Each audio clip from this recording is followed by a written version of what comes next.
So Brad has a fun question because I've been there. I just learned I'm going to be a father for the first time. And congratulations, Brad, from me and hopefully all of our listeners. Would love to hear any advice for a new dad, both in training but life as well. Any books you found helpful before your daughters were born?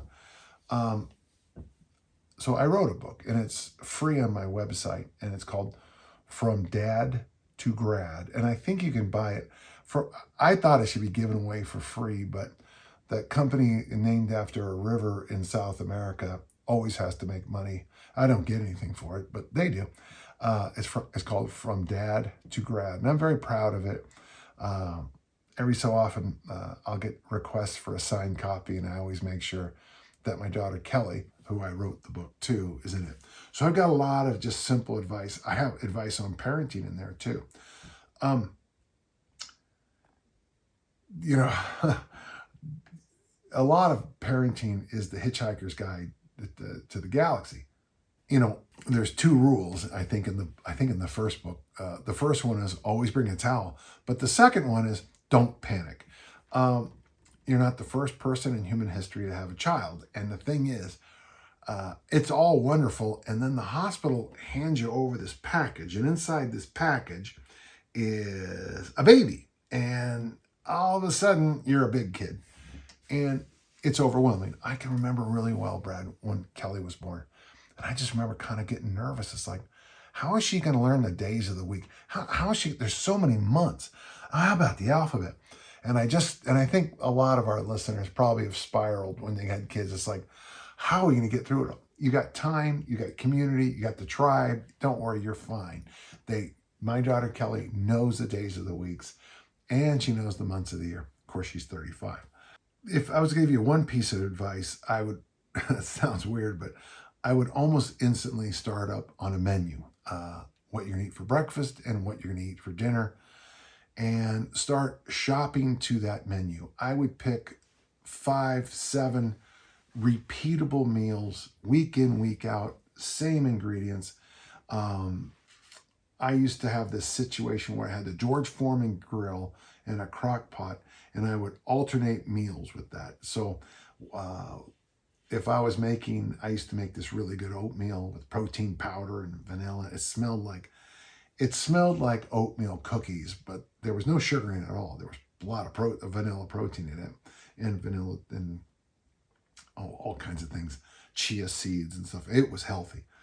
And if I had a crock pot breakfast like that, I would do a George Foreman grill dinner. And then the next day, I would, that night I'd clean both of those. The next day, I maybe would make, bacon on the George Foreman and eggs on the scrambled eggs. And that night, after I cleaned the crock pot, I would load up tomorrow night's dinner, which is chicken noodle soup, or jambalaya. And I'd let that cook for 24 hours. It was great. But you want to make sure that most basic thing, food, is written down. Make the menus, then make the shopping list, and then shop to the menu. I got to tell you, shopping lists are going to save you so much time and energy. The other thing, too, is every time you make a meal, you get more and more streamlined. You learn that, the steak from Monday night really goes, the leftover steak is great in the jambalaya on Wednesday night. And I know that because that's the system we used. Organization and planning, it's going to be hard because, my granddaughter is teething right now, and I was just with her. And it is hard when the baby is screaming and the cheeks are red and they're in obvious pain. But if you can organize anything, you can. That's why I moved to Monday being white laundry day and Tuesday being dark laundry day. So it just saved my head. This is all in From Dad to Grad, I think. No, it is. Yeah, for sure. Okay. Now, the next part of the question is important too. My basic thoughts based off your previous books I've read is to build a lot more time getting up and down on the ground into my programming, but any more advice would be appreciated. Okay. That I would at least spend a minute going over to Tim Anderson's Original Strength, and I got to tell you why.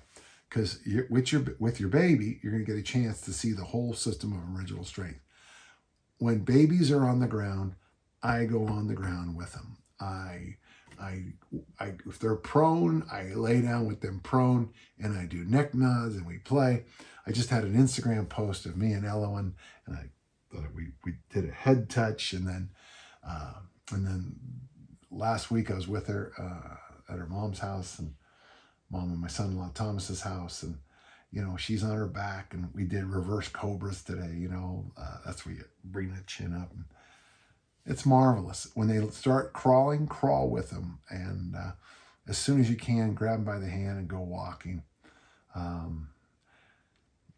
The other thing I would add, and this is a tough one for many because it's not the way it was in 2004 anymore, but I would do your best to have no TV on school nights long term, no social media on school nights long term. Do your best to keep kids off screens. And it's not some, the internet's bad. No, you want your kids to go to bed early, and screen time is the opposite of that.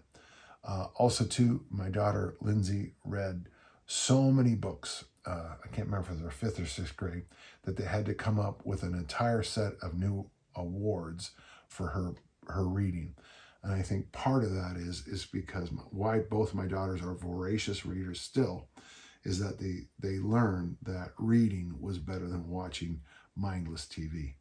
Honest to God, folks, there was a show called Joey that came right out after Friends. I thought Friends was not the best show of all time. There's a place somewhere online, I want to say YouTube, it can't help me, where they removed the laugh track out of Friends. And it's not funny. And I knew a guy who told me he had no time to exercise, but he watched Joey every episode. And I'm like, dude, in that 30 minutes where Joey is on, you can get all the workout in the world you need. Moral statement, I guess, but I'm sticking to it.